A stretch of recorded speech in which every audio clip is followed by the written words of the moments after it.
philosophy. I couldn't agree with you more. Let's submit to our examiner, Professor Vandenhage, as I've said, is the Olin Professor of Law and Public Policy at Fordham. He's the author of a great many books, most recently, The UN In or Out. He says out. He's a registered psychoanalyst, has taught law and sociology at the New School at New York University and elsewhere. Dr. Vandenhage. I have a number of questions, but I want to make it clear that I am as much in favor of liberty as you are, and of small and limited government, etc. Our differences are in the details, so let me start with one detail. You said you're very much opposed to covert activities of the CIA, etc. Why?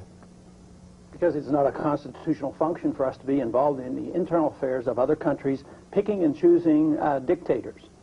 Well, suppose we can pick and choose dictators, not as easy as you make it, but suppose we can, and the choice is between a dictator favorable to American interests, willing to support us against the Soviet Union, and a dictator opposed to our interests and in favor of the Soviet Union. Don't you think it would be in the American interest to favor the first dictator? I think it's a contradiction to talk about a dictator who's a friend of America. America stands for freedom and individualism, and dictators aren't friends of freedom. So well, therefore, surely we agree that he's a dictator, but nonetheless, a dictator may find that in foreign policy it is in his interest to support our views and policies and not those of the Soviet Union. Surely you're aware of that.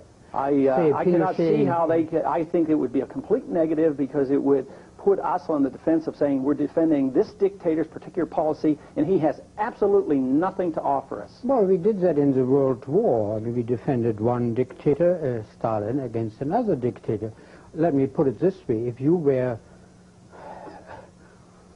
crossing a street and you were assailed by a group of gangsters, and there's another group of gangsters fighting with the first group, wouldn't you be, and willing to protect you, wouldn't you be in favor of the second group of gangsters?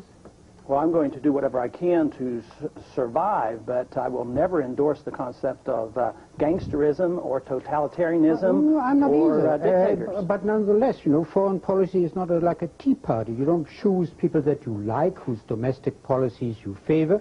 You choose those people who, for reasons of their own, are willing to support not your domestic, but your foreign policies. Well, I'm not sure. And if, by means of covert activities, say, you can institute or help institute or favor a government that is likely to support American interests, you'd be a dumb fool, frankly, not to do it. Well, I think then you have to defend the... It's cheaper, too. Let me point out, if we have in Nicaragua, say, a government that is pro-American, well, hardly one that's anti-American. If we do it by means of supporting the Contras, we certainly much cheaper than doing it by, say, an invasion or anything like it.